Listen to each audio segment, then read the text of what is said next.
All right, welcome. Today we are tackling a really big one, how to choose the right playout automation solution. I mean, this is at the absolute core of any broadcast operation, and getting this decision right is, frankly, critical to your success. So, just so you know, this is part 4 of our 10-part series diving into broadcast automation solutions, and it's all based on a fantastic, comprehensive guide from Virtualization Options LLC. Now look, it's super important to remember that every single organization is different, right? You all have your own unique needs. This guide covers the most common things to think about, the stuff that applies to many, if not most, organizations. So think of it as a powerful toolkit to get you started. And yeah, the stakes here, they are incredibly high. Your playout automation system is literally the heart of your broadcast. It's the engine that drives everything your audience sees and hears. You know, if you make a wrong turn here, the consequences can ripple through absolutely everything, from your on-air reliability all the way to your bottom line. But then you start looking around at the market, and wow, it's a lot, right? It can feel totally overwhelming. There are so many vendors, so many different features, so many promises being made. So how in the world do you cut through all that noise and actually find the system that's right for you? Well, that's exactly what we're going to break down today. Okay, first things first. Let's get a quick lay of the land. You've got to understand the landscape you're navigating before you start trying to draw a map. You've really got the whole spectrum here. I mean, on one side, you've got these huge enterprise-level platforms, the kind built for the big guys running hundreds of channels. And on the other end, you'll find these nimble, really cost-effective systems that are perfect for a single station. And you'll see it all, from industry titans who've been around for decades to some really cool, disruptive new companies that are bringing fresh ideas to the table. So, to cut through all that complexity, you absolutely need a framework, a toolkit, really, a structured way to make sure you're asking the right questions and comparing apples to apples. And our evaluation is going to be built on 4 key pillars, just 4 simple things to focus on: the system's technical capabilities, its integration ecosystem, the quality of the vendor's support, and of course, their product roadmap. All right, let's dive into pillar number 1, technical capabilities. This is the nitty-gritty. Does it actually support the device protocols you use every single day? How flexible is the scheduling? Can it handle the kind of complex graphics you need to put on air? And this is a big one. What's the redundancy setup like? Because, let's be real, if your main system goes down and you don't have a rock-solid backup, you're off the air, plain and simple. It's all about matching these features to your actual workflow.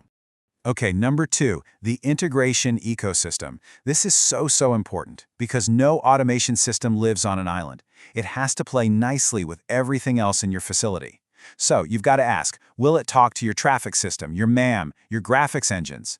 Honestly, you could have the most powerful system in the world, but if it can't talk to your other gear, it's basically a very expensive paperweight. It's a total non-starter. All right, let's talk about something that's easy to forget until you really need it: support quality. I want you to just picture this. It's 3 a.m., you've got a major live event on, and something fails, catastrophically. The difference between a vendor who gets an expert on the line in 2 minutes versus one who takes 2 hours, well, that's not just a minor inconvenience, that's a potential disaster for your business. Good support is your lifeline. And our final pillar, number 4, is the product roadmap. See, this is about remembering you're not just buying a box for today. You're picking a partner for the next 5, maybe 10 years. Do their development plans line up with where you want to go? Are they getting into things like cloud workflows and other big industry trends? You need to find a partner who's innovating for the future that you're trying to build. Okay, so we've got our 4-point framework. Now let's use it to look at the big categories of systems you'll actually find out there.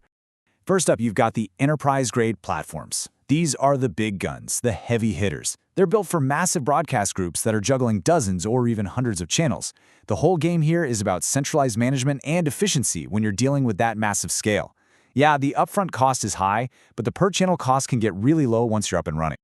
On the other side of the coin, you have specialized systems. So a radio system, it's all about the audio. It lives and breathes music scheduling, live assist for your DJs, and top-notch audio processing. But a TV system, totally different world. It's obsessed with video server control, graphics, and hitting those timings with frame-perfect accuracy. They really do serve very different masters. All right, time to talk money. Any real evaluation has to get into the cost. And let's be honest, it's not always as simple as looking at the price tag. Generally, you're going to run into 3 main ways to pay for these things. First, there's the classic perpetual license. That's a big one-time payment, a capital expense, or CapEx. And then you'll usually have smaller fees for maintenance each year. Then you've got the subscription model, which is super popular now. That turns it into a predictable monthly or yearly bill, an operating expense, or OpEx, much more flexible. And finally, there's per-channel pricing, which scales right alongside your operation. The key here is to look at the total cost of ownership for all of these, not just that first number you see. Whew!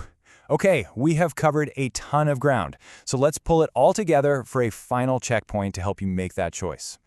So what's the bottom line? Let's quickly run through it. 1. Always start with that 4-pillar framework we talked about: technical, integration, support, and roadmap. 2. Figure out what kind of system you actually need. Is it enterprise, radio, or TV? 3. Look past the sticker price and really analyze the total cost of ownership. And finally, remember, you're not just buying a box, you're choosing a partner for the long haul. And that really leaves us with one last big question. Because at the end of the day, when you strip away all the tech specs and the spreadsheets, what you're really doing is choosing a partner. So the question you need to ask yourself is, which one of these vendors is going to be a true partner in your station's future? That might just be the most important question of all.